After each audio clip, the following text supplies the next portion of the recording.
So hello everyone ਅਸੀਂ ਤੁਸੀਂ ਜਾਣਦੇ ਹੋ ਕਿ ਬਿਲਕੁਲ ਵੀ ਟਾਈਮ ਨਾ ਵੇਸਟ ਕਰਦੇ ਹੋਏ ਅਸੀਂ ਪਹਿਲਾਂ ਆਰ ਕੇ ਨਾਰਾਇਣ ਪੜ੍ਹ ਚੁੱਕੇ ਹਾਂ।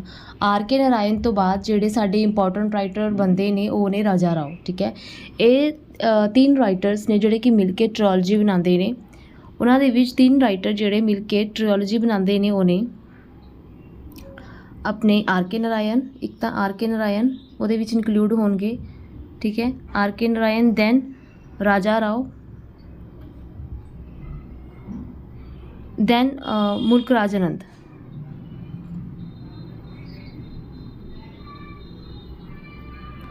ਅਗਰ ਤੁਹਾਨੂੰ ਕੁਐਸਚਨ ਆ ਜਾਵੇ ਪੇਪਰ ਦੇ ਵਿੱਚ ਕਿ ਦੱਸੋ ਕਿ ਕਿਹੜੇ ਕਿਹੜੇ ਤਿੰਨ ਰਾਈਟਰ ਨੇ ਇੰਡੀਅਨ ਰਾਈਟਰਸ ਦੇ ਵਿੱਚੋਂ ਜਿਹੜੇ ਕਿ ਮਿਲ ਕੇ ਟ੍ਰਿਲੋਜੀ ਬਣਾਉਂਦੇ ਨੇ, ਜਿਨ੍ਹਾਂ ਨੇ ਕਿ ਆਪਣੇ ਇੰਡੀਆ ਦੇ ਵਿੱਚ ਇੰਗਲਿਸ਼ ਰਾਈਟਿੰਗਸ ਨੂੰ ਲਿਖਣਾ ਸਭ ਤੋਂ ਪਹਿਲਾਂ ਸਟਾਰਟ ਕੀਤਾ, ਪ੍ਰੈਫਰ ਕੀਤਾ ਔਰ ਇਸ ਨੂੰ ਪੋਪੂਲਰਾਈਜ਼ ਕੀਤਾ। ਠੀਕ ਹੈ, ਉਸ ਤੋਂ ਪਹਿਲੇ ਜਿਹੜੇ ਨੇ ਜਿਹੜੇ ਪਲੇਜ਼ ਨੇ ਜਾਂ ਫਿਰ ਡਰਾਮਾਜ਼ ਜੋ ਵੀ ਲਿਖਿਆ ਜਾ ਰਿਹਾ ਸੀ ਇੰਡੀਆ ਦੇ ਵਿੱਚ ਜ਼ਿਆਦਾਤਰ ਤਾਂ ਓਰੀਜਨਲ ਲੈਂਗੁਏਜ ਦੇ ਵਿੱਚ ਸੀਗਾ ਫੇਮਸ, ਜਾਂ ਫਿਰ ਉਹ ਸੰਸਕ੍ਰਿਤ ਲੈਂਗੁਏਜ ਮਤਲਬ ਅਦਰ ਲੈਂਗੁਏਜਿਸ ਇੰਪੋਰਟੈਂਟ ਸੀਗੀਆਂ। ਬਟ ਇੰਗਲਿਸ਼ ਦੇ ਵਿੱਚ ਜਿਹੜਾ ਸਭ ਤੋਂ ਫਸਟ ਇਨੀਸ਼ੀਏਟਿਵ ਔਰ ਫੇਮਸ ਹੋਏ ਉਹ ਸੀਗੇ ਆਰ ਕੇ ਨਾਰਾਇਣ, ਦੈਨ ਉਸ ਤੋਂ ਉਸੇ ਸੀਰੀਜ਼ ਦੇ ਵਿੱਚ ਰਾਜਾ ਰਾਓ, ਦੈਨ ਮੁਲਕ ਰਾਜ ਆਨੰਦ। ਇਹ ਤਿੰਨੋਂ ਹੀ ਬਹੁਤ ਇੰਪੋਰਟੈਂਟ ਔਰ ਮਤਲਬ ਕਹਿ ਲਓ ਕਿ ਜਿਹਨੂੰ ਆਪਾਂ ਕਹਿੰਦੇ ਨਾ ਕਿ ਥੰਮ ਮੰਨੇ ਜਾਂਦੇ ਨੇ ਇਹ ਇੰਡੀਆ ਦੇ ਵਿੱਚ ਜਿਨ੍ਹਾਂ ਨੇ ਇੰਗਲਿਸ਼ ਰਾਈਟਿੰਗ ਨੂੰ ਸਟਾਰਟ ਕਰਨ ਦਾ ਇਨੀਸ਼ੀਏਟਿਵ ਲਿਆ ਐਂਡ ਦੇ ਵਰ very famous. Okay, so next ਰਹੇਗਾ ਕਿ ਅਸੀਂ ਹੁਣ ਉਸੇ ਦੇ ਵਿੱਚ ਰਾਜਾ ਰਾਓ ਨੂੰ ਪੜ੍ਹਾਂਗੇ। ਠੀਕ ਹੈ, ਰਾਜਾ ਰਾਓ ਦਾ ਟਾਈਮ ਪੀਰੀਅਡ ਤੁਸੀਂ ਨੋਟ ਕਰ ਲਓ 1908 ਟੂ 2006। ਮੁਲਕ ਰਾਜ ਆਨੰਦ ਜੀ ਦਾ 2001 ਸੀਗਾ ਔਰ ਇਹਨਾਂ ਦਾ 2006 ਹੈ। ਠੀਕ ਹੈ, ਹੁਣ ਇਹ ਇੰਟਰੋਡਕਸ਼ਨ ਇਹਨਾਂ ਦੇ ਥੋੜ੍ਹੀ ਜਿਹੀ ਦੇਖ ਲੈਂਦੇ ਹਾਂ ਕਿ ਇਹ ਮੈਸੂਰ ਕਰਨਾਟਕਾ ਦੇ ਸੀਗੇ। ਠੀਕ ਹੈ, ਮੈਸੂਰ ਕਰਨਾਟਕਾ ਦੇ ਵਿੱਚ ਇਹਨਾਂ ਦਾ ਬਰਥ ਹੋਇਆ ਔਰ ਹੀ ਵਾਜ਼ ਅ ਬ੍ਰਾਹਮਣ। ਐਂਡ ਆਪਾਂ ਦੇਖਿਆ ਸੀ ਕਿ ਆਰ ਕੇ ਨਾਰਾਇਣ ਦਾ ਰਿਲੇਸ਼ਨ ਮੈਂ ਤੁਹਾਨੂੰ ਦੱਸਿਆ ਸੀ ਨਾ, ਅਗਰ ਕਿਸੇ ਵੀ ਇੰਡੀਅਨ ਰਾਈਟਰ ਦਾ ਫੋਰਨ ਦੇ ਨਾਲ ਕਿਸੇ ਵੀ ਤਰ੍ਹਾਂ ਦਾ ਕੋਈ ਵੀ ਰਿਲੇਸ਼ਨ ਹੈ ਦੈਨ ਉਹ ਸਾਡੇ ਲਈ ਇੰਪੋਰਟੈਂਟ ਹੋ ਜਾਂਦਾ ਹੈ। ਸੋ ਆਰ ਕੇ ਨਾਰਾਇਣ ਦਾ ਰਿਲੇਸ਼ਨ ਜਿਹੜਾ ਹੈ ਗ੍ਰਾਹਮ ਗ੍ਰੀਨ ਨਾਲ ਸੀ। ਹੁਣ ਰਾਜਾ ਰਾਓ ਦਾ ਜਿਹੜਾ ਰਿਲੇਸ਼ਨ ਹੈ ਉਹ ਈ.ਐਮ. ਫੋਸਟਰ ਨਾਲ ਹੈ, ਜੋ ਕਿ ਇੱਕ ਅਗੇਨ ਆਪਣੇ ਫੋਰਨਰ ਰਾਈਟਰ ਸੀਗੇ। ਠੀਕ ਹੈ, ਬਹੁਤ ਹੀ ਫੇਮਸ ਨੇ। ਉਹਨਾਂ ਦੇ ਵਰਕਸ ਜਿਹੜੇ ਨੇ ਇਹਨਾਂ ਨੇ ਇੱਕ ਰਾਈਟਰ ਜਿਹੜਾ ਹੈ ਆਪਣੀ ਬਹੁਤ ਸਾਰੀ ਕੈਟੇਗਰੀਜ਼ ਦੇ ਵਿੱਚ ਲਿਖਦਾ ਹੈ, fiction, nonfiction, poems, anthologies, collections in stories, poems, everything he wrote everything। So ਆਪਾਂ ਦੇਖ ਲੈਂਦੇ ਹਾਂ ਇਹਨਾਂ ਦਾ ਸਭ ਤੋਂ ਫੇਮਸ ਵਰਕ ਜਿਹੜਾ ਹੈ ਉਹ ਹੈ ਕਾਂਥਾਪੁਰਾ ਜੋ ਕਿ ਆਪਣੇ ਮਾਸਟਰ ਦੇ ਸਿਲੇਬਸ ਦੇ ਵਿੱਚ ਤੁਸੀਂ ਦੇਖਦੇ ਹੋ ਕਿ ਪੰਜਾਬ ਯੂਨੀਵਰਸਿਟੀ ਦੇ ਮਾਸਟਰ ਦੇ ਸਿਲੇਬਸ ਦੇ ਵਿੱਚ ਕਾਂਥਾਪੁਰਾ ਜੋ ਹੈ ਇੱਕ ਨਾਵਲ ਲੱਗਿਆ ਹੋਇਆ ਹੈ।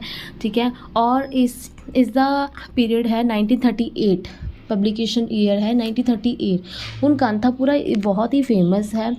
ਅੱਛਾ, ਕਾਂਥਾਪੁਰਾ ਜਿਸ ਤਰ੍ਹਾਂ ਦਿਖਾ ਰਹੇ ਨੇ ਉਸ ਤਰ੍ਹਾਂ ਇਹਦੇ ਵਿੱਚ ਸਟੋਰੀ ਜਿਹੜੀ ਹੈ ਆਪਣੀ ਜਿਹੜਾ ਬ੍ਰਿਟਿਸ਼ ਇੰਡੀਆ ਹੈ ਜਦੋਂ ਸਾਡੇ 'ਤੇ ਰਾਜ ਕਰ ਰਹੇ ਸੀ ਉਸ ਪੀਰੀਅਡ ਦੀ ਕਲੋਨੀਅਲਿਜ਼ਮ ਦੀ ਗੱਲ ਹੋ ਰਹੀ ਹੈ ਇੱਥੇ, ਕਿੱਦਾਂ ਫਰੀਡਮ ਫਾਈਟਿੰਗ ਦੀ ਗੱਲ ਹੋ ਰਹੀ ਹੈ। ਕਿਉਂਕਿ ਤੁਸੀਂ ਟਾਈਮ ਪੀਰੀਅਡ ਦੇਖ ਰਹੇ ਹੋ, ਇਹਨਾਂ ਦਾ ਟਾਈਮ ਪੀਰੀਅਡ ਕੀ ਹੈ, ਇਹਨਾਂ ਦਾ ਟਾਈਮ ਪੀਰੀਅਡ ਹੈ 1908। ਆਪਣਾ ਇੰਡੀਆ ਆਜ਼ਾਦ ਹੋ ਗਿਆ 1947 ਦੇ ਵਿੱਚ। ਸੋ ਇਹਨਾਂ ਨੇ ਦੋਨੋਂ ਹੀ ਟ੍ਰਾਂਜੀਸ਼ਨਸ ਦੇਖੇ। 1947 ਦੇ ਵਿੱਚ ਆਜ਼ਾਦ ਹੋਇਆ, 1908 ਦੇ ਵਿੱਚ ਇਹਨਾਂ ਦਾ ਜਨਮ ਹੋਇਆ, 2006 ਦੇ ਵਿੱਚ ਇਹਨਾਂ ਦੀ ਡੈਥ ਹੋਈ। ਇਹਨਾਂ ਨੇ ਟ੍ਰਾਂਜੀਸ਼ਨ ਦੇਖੀ ਹੈ ਕਿ ਕਦੋਂ ਕਲੋਨੀਅਲਿਜ਼ਮ ਸੀਗਾ ਔਰ ਜਦੋਂ ਆਪਣਾ ਇੰਡੀਆ ਆਜ਼ਾਦ ਹੋ ਗਿਆ। ਇਹਨਾਂ ਨੇ ਦੋਨੋਂ ਹੀ ਟਾਈਮ ਪੀਰੀਅਡ ਦੇਖੇ। ਸੋ ਇਹ ਉਸ ਟਾਈਮ ਤੁਹਾਨੂੰ ਪਤਾ ਹੈ, ਤੁਸੀਂ ਰਿਲੇਟ ਕਰ ਪਾ ਰਹੇ ਹੋ ਡੇਟ ਆਫ ਬਰਥ ਤੋਂ ਕਿ ਇਹ ਉਸ ਟਾਈਮ ਦੇ ਵਿੱਚ ਆਜ਼ਾਦੀ ਦੇ ਟਾਈਮ ਦੇ ਵਿੱਚ ਇਹਨਾਂ ਦਾ ਬਰਥ ਹੋਇਆ। ਠੀਕ ਹੈ, ਹੁਣ ਕੀ ਸੀ ਨੈਕਸਟ ਪੁਆਇੰਟ ਰਹੇਗਾ ਕਿ ਕਾਂਥਾਪੁਰਾ। ਇਹਦੇ ਵਿੱਚ ਤੁਸੀਂ ਇਹਦੇ ਵਿੱਚ again and again repeated questions ਦੇਖੇ ਜਾਂਦੇ ਨੇ। ਕਾਂਥਾਪੁਰਾ ਵਿੱਚੋਂ ਇੰਨੇ ਕੁਐਸਚਨ ਨਿਕਲਦੇ ਨੇ ਕਿ ਤੁਸੀਂ ਪੜ੍ਹੋਗੇ ਤਾਂ ਤੁਹਾਨੂੰ ਪਤਾ ਲੱਗੇਗਾ ਕਿ ਕਿੰਨਾ ਫੇਮਸ ਹੈ। ਚਾਹੇ ਤੁਸੀਂ ਕੋਈ ਵੀ ਐਗਜ਼ਾਮ ਲੈ ਲਓ, UGC ਲੈ ਲਓ, KV ਦਾ ਐਗਜ਼ਾਮ ਲੈ ਲਓ, ਚਾਹੇ ਤੁਸੀਂ GEE+ ਵੀ ਕਰ ਰਹੇ ਹੋ, ਚਾਹੇ ਤੁਸੀਂ UP ਦਾ ਪੇਪਰ ਦੇ ਰਹੇ ਹੋ, HSSC ਦਾ ਪੇਪਰ ਦੇ ਰਹੇ ਹੋ, ਕੋਈ ਵੀ ਐਗਜ਼ਾਮ ਦੇ ਰਹੇ ਹੋ, it is one of the famous work of ਰਾਜਾ ਰਾਓ। ਠੀਕ ਹੈ, ਸੋ ਕਾਂਥਾਪੁਰਾ 1938 ਦੇ ਵਿੱਚ ਲਿਖਿਆ। ਇਸ ਦੇ ਵਿੱਚ ਮੇਨ ਕੈਰੈਕਟਰ ਜਿਹੜਾ ਆਪਣਾ ਹੈ, ਜਿਹੜਾ ਪ੍ਰੋਟੈਗਨਿਸਟ ਹੈ ਦੈਟ ਇਜ਼ ਮੂਰਤੀ। ਇਹਦੇ ਵਿੱਚ ਰਤਨਾ ਹੈ, ਰੰਗਮਾ ਹੈ, ਛੋਟੂ ਹੈ, ਬੜੇ ਖਾਨ ਹੈ, ਵੈਂਕਮਾ ਹੈ ਔਰ ਸਾਊਥ ਇੰਡੀਅਨ ਦਾ ਇੱਕ ਵਿਲੇਜ ਦਿਖਾਇਆ ਗਿਆ ਹੈ। ਇਹਦੇ ਵਿੱਚ ਜਿਹੜੀ ਗੋਡੈਸ ਹੈ ਚੱਕਾ, ਇਹਦੇ ਵਿੱਚ UGC ਦਾ ਕੁਐਸਚਨ ਹੈ, ਇਹ ਪੁੱਛਿਆ ਹੋਇਆ ਕਿ ਦੱਸੋ ਕਾਂਥਾਪੁਰਾ ਦੇ ਵਿੱਚ ਕਿਹੜੇ ਗੋਡ ਸੀਗੇ, ਤਾਂ ਉਹਦਾ ਨਾਮ ਸੀਗਾ ਕੰਚੰਮਾ ਕਰਕੇ ਨਾਮ ਸੀਗਾ। ਠੀਕ ਹੈ, ਸੋ ਔਰ ਇਸ ਸਟੋਰੀ ਨੂੰ ਕੌਣ ਨਰੇਟ ਕਰ ਰਿਹਾ ਹੈ, ਇਹ ਇਹਦੇ ਬਹੁਤ ਹੀ ਇੰਪੋਰਟੈਂਟ ਕੁਐਸਚਨ ਨੇ, ਤੁਸੀਂ ਪੜ੍ਹਨੇ ਹੈ। ਓਕੇ, ਇਹਦੇ ਵਿੱਚ ਗਾਂਧੀ ਦੀ ਅਪੀਅਰੈਂਸ ਵੀ ਹੁੰਦੀ ਹੈ। ਸੋ ਕਿਸ ਤਰ੍ਹਾਂ ਐਂਡ ਦੇ ਵਿੱਚ ਗਾਂਧੀ ਜੀ ਵੀ ਆਉਂਦੇ ਨੇ, ਕਿਸ ਤਰ੍ਹਾਂ ਇਹ ਫਰੀडम फाइट ਦੇ ਲਈ ਇੱਕ ਆਪਣਾ ਉਸ ਟਾਈਮ 'ਤੇ ਇਸ ਨੂੰ ਮਿਥ ਨਾਲ ਜੋੜ ਕੇ ਦਿਖਾਇਆ ਗਿਆ ਹੈ। ਤੁਸੀਂ ਇਹਨੂੰ ਪੜ੍ਹਨਾ, ਤੁਹਾਨੂੰ ਪਤਾ ਲੱਗੇਗਾ, ਠੀਕ ਹੈ। ਇਹਨੂੰ ਮਤਲਬ ਅਸੀਂ ਛੱਡ ਨਹੀਂ ਸਕਦੇ, very important. Then again it is also very important the serpent and the rope.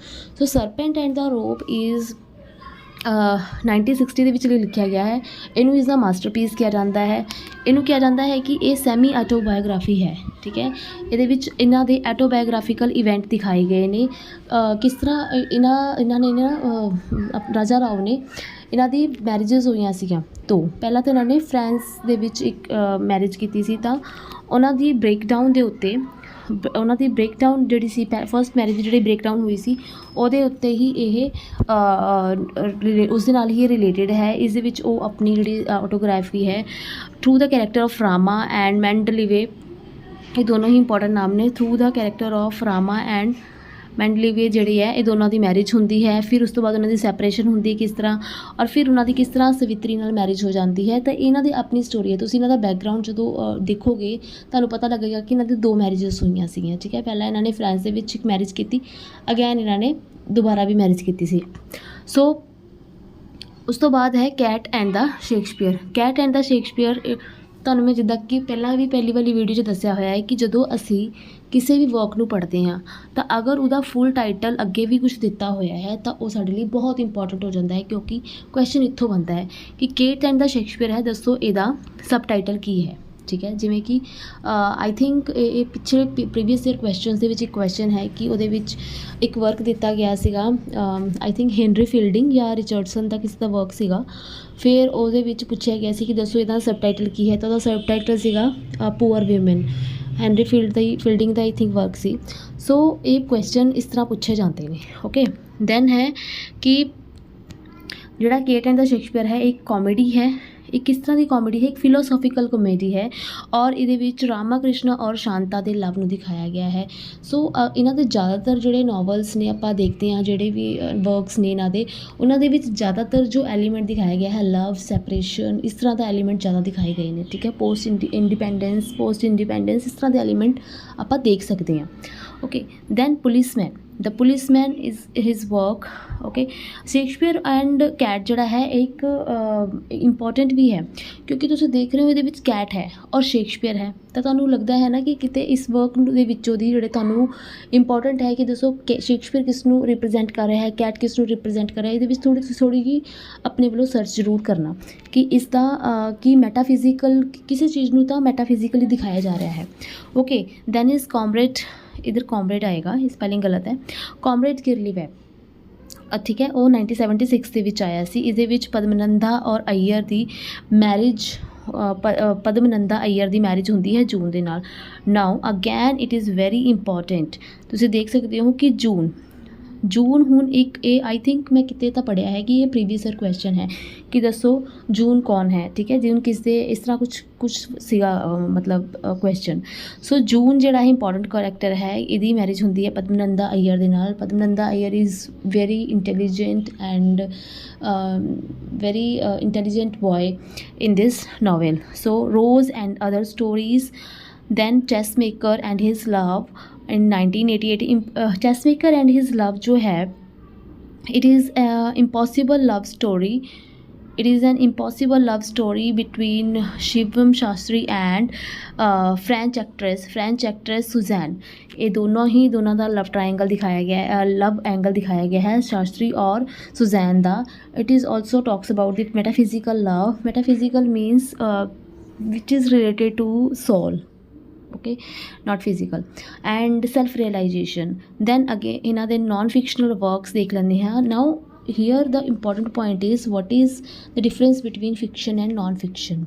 non fiction ਜਿਹੜਾ ਹੈ ਇਹਦੇ ਵਿੱਚ ਜਿਹੜਾ ਹੈ ਰਾਈਟਰ ਆਪਣੇ ਮਤਲਬ ਸੱਚੀ ਘਟਨਾਵਾਂ ਦੇ ਉੱਤੇ, ਜਿਹਨੂੰ ਕਹਿੰਦੇ ਆ ਨਾ ਆਪਾਂ, ਇਹ ਆਧਾਰਿਤ ਹੁੰਦਾ ਹੈ, ਠੀਕ ਹੈ। ਫਿਕਸ਼ਨਲ ਮਤਲਬ something is related to imagination. Fiction mean something is related to imagination. Okay, non fiction ਵਿੱਚ ਤੁਸੀਂ ਸੱਚੀ ਘਟਨਾਵਾਂ ਦੇ ਟਰੂਥ ਬੇਸਡ ਜਾਂ ਫਿਰ ਆਈਡੀਓਲੋਜੀ ਬੇਸਡ ਇਹ ਵਰਕਸ ਹੁੰਦੇ ਨੇ, that is called non fiction.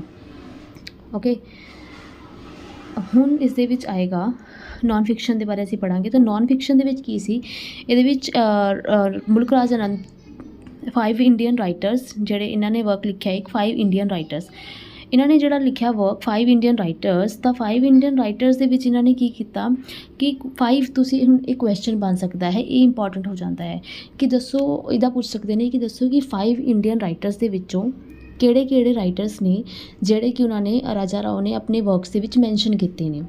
You have to identify that. ਔਰ ਇੱਦਾਂ ਵੀ ਹੋ ਸਕਦਾ ਹੈ ਕਿ ਇਹਨਾਂ ਵਿੱਚੋਂ ਦੱਸੋ ਕਿਹੜਾ ਨਹੀਂ ਹੈ ਇਹਨਾਂ ਦੇ 5 ਇੰਡੀਅਨ ਮਾਸਟਰਸ ਦੇ ਵਿੱਚੋਂ।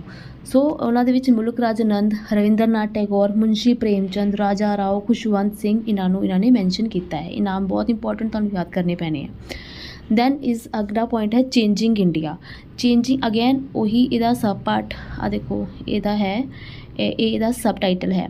ਹੁਣ ਇਹ ਸਬ ਟਾਈਟਲ ਹੈ ਤਾਂ ਸਾਡੇ ਲਈ ਇੰਪੋਰਟੈਂਟ ਹੋ ਗਿਆ ਹੈ, ਸਾਨੂੰ ਇਹਨੂੰ ਯਾਦ ਕਰਨਾ ਪਏਗਾ। ਸਾਨੂੰ ਕੁਐਸਚਨ ਦੇ ਵਿੱਚ ਇੱਦਾਂ ਪੁੱਛ ਸਕਦੇ, ਦੱਸੋ ਇਹ ਕਿਸ ਦਾ ਸਬ ਟਾਈਟਲ ਹੈ। So changing India an anthology of modern India thought from Ram Mohan Roy to Jawahar Lal Nehru. ਹੁਣ ਰਾਮ ਮੋਹਨ ਰਾਏ ਨੇ ਸਾਡੇ ਬਹੁਤ ਹੀ ਐਜੂਕੇਸ਼ਨਲ ਰਿਫਾਰਮਸ ਕੀਤੇ, ਬਹੁਤ ਹੀ ਸੋਸ਼ਲਿਸਟ ਸੀਗੇ, ਸੋਸ਼ਲ ਰਿਫਾਰਮਸ ਕੀਤੇ ਇਹਨਾਂ ਨੇ, ਸਤੀ ਪ੍ਰਥਾ ਦੇ ਖਿਲਾਫ ਆਵਾਜ਼ ਉਠਾਈ ਇਹਨਾਂ ਨੇ, ਯੂਨੀਵਰਸਿਟੀਜ਼ ਦੇ ਵਿੱਚ ਐਜੂਕੇਸ਼ਨ ਨੂੰ ਰਿਲੇਟਡ ਬਹੁਤ ਗੱਲਾਂ ਕੀਤੀਆਂ ਨੇ, ਠੀਕ ਹੈ। ਔਰ ਜਵਾਹਰ ਲਾਲ ਨਹਿਰੂ ਤੱਕ ਦਾ ਸਫ਼ਰ ਇੱਥੇ ਚੇਂਜਿੰਗ ਇੰਡੀਆ ਦੇ ਵਿੱਚ ਦਿਖਾਇਆ ਗਿਆ ਹੈ। Okay, then the meaning of India and anthology. Again, anthology means collection. Anthology means collection. Okay, then the Great Indian Way. Great Indian Way again ਇਹਨਾਂ ਦੇ ਸਬ ਟਾਈਟਲ ਹੈ the life of Mahatma Gandhi. Okay, so ਅਗਲਾ work है tomorrow, important work है, ठीक है, ਇਹਦੇ ਬਾਰੇ ਥੋੜਾ ਦੇਖਣਾ। then is Wither India। next ਜੋ ਹੈ ਸ਼ਾਰਟ ਸਟੋਰੀਜ਼ ਆ ਜਾਂਦੀਆਂ ਨੇ। ਸ਼ਾਰਟ ਸਟੋਰੀਜ਼ ਦੇ ਵਿੱਚ first work is the cow and the barricade, very important. The cow and the barricade very important. Next is the policeman and the horse 1978। ਔਰ ਕਾਊ and the barricade ਦੇ ਵਿੱਚ civil ਡਿਸਓਬੀਡੀਐਂਸ ਸੀ, ਜਿੱਦਾਂ ਕਿ ਆਪਾਂ ਨੂੰ ਪਤਾ ਹੈ ਕਿ ਉਹ ਆਜ਼ਾਦੀ ਦੇ ਟਾਈਮ 'ਚ ਸੀਗੇ ਪ੍ਰੈਜ਼ੈਂਟ, ਤਾਂ ਸਿਵਲ ਡਿਸਓਬੀਡੀਐਂਸ ਦੇ ਵਿੱਚ ਇਹਨਾਂ ਨੇ ਗੱਲ ਕੀਤੀ। one more important fact is that he also participated in quit India movement, that is of 1942। Next work is the Ganga Ghat. The Ganga Ghat is written in 1989 and the next short story is Khandesh। ਇਹਦੇ ਵਿੱਚ ਨਰਸਿੰਘਾ ਕਰਕੇ I think ਇੱਕ character ਹੈ, ਤੁਸੀਂ ਇਹਨੂੰ ਦੇਖ ਲੈਣਾ ਇੱਕ ਵਾਰ। The companion, it is not very important, the first 3 are more important than last 2। Next prize ਇਹਨਾਂ ਨੂੰ ਕਿਹੜੇ ਮਿਲੇ। ਹੁਣ ਇਹਨਾਂ ਨੂੰ ਜੋ ਪ੍ਰਾਈਜ਼ਸ ਮਿਲੇ ਸੀ ਸਾਹਿਤਯ ਅਕੈਡਮੀ ਅਵਾਰਡ। ਸੋ ਇਹਨਾਂ ਨੂੰ ਸਾਹਿਤਯ ਅਕੈਡਮੀ ਅਵਾਰਡ ਜਿਹੜਾ ਹੈ ਉਹਦੇ ਨਾਲ ਨੋਮੀਨੇਟ ਕੀਤਾ ਗਿਆ ਸੀਗਾ 1964 ਦੇ ਵਿੱਚ। ਮੁਲਕ ਆਪਣੇ ਆਰ ਕੇ ਨਾਰਾਇਣ ਨੂੰ ਕਦੋਂ ਮਿਲਿਆ ਸੀਗਾ, ਉਹਨਾਂ ਨੂੰ 1960 ਦੇ ਵਿੱਚ ਮਿਲਿਆ ਸੀ for his work the guide ਦੇ ਲਈ, ਜੋ ਕਿ ਉਹਨਾਂ ਨੇ 1958 ਦੇ ਵਿੱਚ ਲਿਖਿਆ ਸੀ। Then and he received the Sahitya Akademi award in 1964 for his work the serpent and the rope. ਇਹ ਤੁਹਾਨੂੰ ਬਹੁਤ ਇੰਪੋਰਟੈਂਟ ਹੈ, ਯਾਦ ਕਰਨਾ ਪਏਗਾ ਕਿ ਰੋਪ ਕਿਸ ਨੂੰ ਸਿੰਬੋਲਾਈਜ਼ ਕਰ ਰਿਹਾ ਹੈ, ਸਰਪੈਂਟ ਕਿਸ ਨੂੰ ਸਿੰਬੋਲਾਈਜ਼ ਕਰ ਰਿਹਾ ਹੈ। ਸਿੰਬੋਲਾਈਜ਼ ਦਾ ਮਤਲਬ ਇੱਕ ਸਾਡੀ ਟਰਮ ਹੈ, ਐਲੀਗਰੀ ਇਹਨੂੰ ਆਪਾਂ ਕਹਿੰਦੇ ਹਾਂ ਲਿਟਰੇਰੀ ਟਰਮਸ ਦੇ ਵਿੱਚ। ਐਲੀਗਰੀ ਦਾ ਮਤਲਬ ਹੁੰਦਾ ਹੈ ਕਿਸੇ ਚੀਜ਼ ਨੂੰ ਆਪਾਂ ਕਿਸੇ ਚੀਜ਼ ਦੇ ਨਾਲ ਸਿੰਬੋਲਾਈਜ਼ ਕਰਦੇ ਹਾਂ, ਐਲੀਗਰਾਈਜ਼ ਕਰਦੇ ਹਾਂ, ਠੀਕ ਹੈ। ਇਸ ਦਾ ਇੱਕ ਤਾਂ ਲਿਟਰਲ ਮੀਨਿੰਗ ਹੋ ਸਕਦਾ ਹੈ, ठीक है, एक तो इसका लिटरेरी मीनिंग हो सकता है, दूसरा इसका लिटर्जिकल मीनिंग भी हो सकता है, ठीक है। एक तो जो सानू मतलब उपरों दी दिख रहा है, एक इधर डीप मीनिंग भी हो सकता है, that is called allegory. Okay, Keats he used in his poem allegory very much. So next is Padma Bhushan इन्होंने मिला 1969 ਦੇ ਵਿੱਚ और पद्म विभूषण मिलिया 2007 ਦੇ ਵਿੱਚ। ਇਹਨਾਂ ਦੀ ਤੁਸੀਂ ਲਿਸਟ ਬਣਾ ਲਓ, Padma Vibhushan, Sahitya Akademi award, Nobel prize, Booker prize, Man Booker prize, ਇਹਨਾਂ ਕੋਸਟਾ ਰੀਕਾ प्राइज़, ਇਹਨਾਂ ਸਾਰਿਆਂ ਦੀ ਤੁਸੀਂ ਲਿਸਟ ਬਣਾ ਕੇ ਰੱਖਣੀ ਹੈ ਸੋ ਦੈਟ ਕਿ ਆਖਰੀ ਮੂਮੈਂਟ ਦੇ ਵਿੱਚ you will only revise that and answer the question ਕਰੈਕਟਲੀ।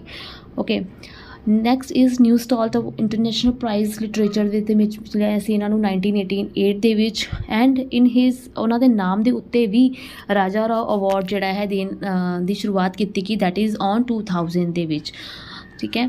ਸੋ ਇਹ ਸੀਗੀ ਬਰੀਫ ਇੰਟਰੋਡਕਸ਼ਨ ਆਫ ਰਾਜਾ ਰਾਓ। ਨਾਓ ਤੁਹਾਡਾ ਕੰਮ ਇਹ ਹੈ ਕਿ you have to study it very elaborately so that ਕਿ ਇਸ ਤਰ੍ਹਾਂ ਨਹੀਂ ਆ ਕਿ ਸਾਨੂੰ ਪੜ੍ਹਨ ਦੇ ਲਈ ਲੋੜ ਪਵੇ, ਆਪਣੇ ਮਾਈਂਡ ਦੇ ਵਿੱਚ ਇਹਦੀ ਕਹਾਣੀ ਬਣਾ ਲਓ ਇੱਕ। ਔਰ ਮੈਨੂੰ ਲੱਗਦਾ ਹੈ ਕਿ 2 ਤੋਂ 3 ਵਾਰ ਅਸੀਂ ਅਗਰ ਇਸ ਨੂੰ ਦੇਖ ਲਿਆ, ਕਿਉਂਕਿ ਹਾਲੇ ਐਗਜ਼ਾਮ ਲਈ ਬਹੁਤ ਟਾਈਮ ਹੈ, ਸੋ ਅਗਰ 2 ਤੋਂ 3 ਵਾਰ ਅਸੀਂ ਉੱਦਾਂ ਹੀ ਪੜ੍ਹ ਲੈਂਦੇ ਹਾਂ ਤਾਂ ਇਹ ਅਨਕੌਂਸ਼ੀਅਸਲੀ ਹੀ ਮਾਈਂਡ ਦੇ ਵਿੱਚ ਫਿੱਟ ਹੋ ਜਾਂਦਾ ਹੈ। ਤਾਂ ਜਦੋਂ ਅਸੀਂ ਪੇਪਰ ਤੋਂ 1-2 ਦਿਨ ਪਹਿਲਾਂ ਅਸੀਂ ਇਹਨੂੰ ਖੋਲ੍ਹ ਕੇ ਦੇਖਾਂਗੇ ਤਾਂ ਇੰਡੀਅਨ ਰਾਈਟਿੰਗ ਇਜ਼ ਇੰਨਾ ਵੱਡਾ ਟੋਪਿਕ ਨਹੀਂ ਕਿ ਅਸੀਂ ਇਹਨੂੰ 15-20-25 ਦਿਨ ਦੇ ਦਾਂਗੇ ਅਤੇ ਬਹੁਤ ਵੱਡੀ ਨਹੀਂ, ਇੱਦਾਂ ਨਹੀਂ। ਇਹਨੂੰ ਸਿਰਫ 3 ਜਾਂ 4 ਜਾਂ ਹਫ਼ਤਾ ਦੇ ਲਓ, ਕਹਿ ਲਓ ਹਫ਼ਤੇ ਦੇ ਵਿੱਚ ਸਾਡਾ ਕੰਮ ਇੰਡੀਅਨ ਰਾਈਟਿੰਗ ਵਾਲਾ ਹੋ ਜਾਂਦਾ ਹੈ। ਠੀਕ ਹੈ, ਸੋ ਥੈਂਕ ਯੂ।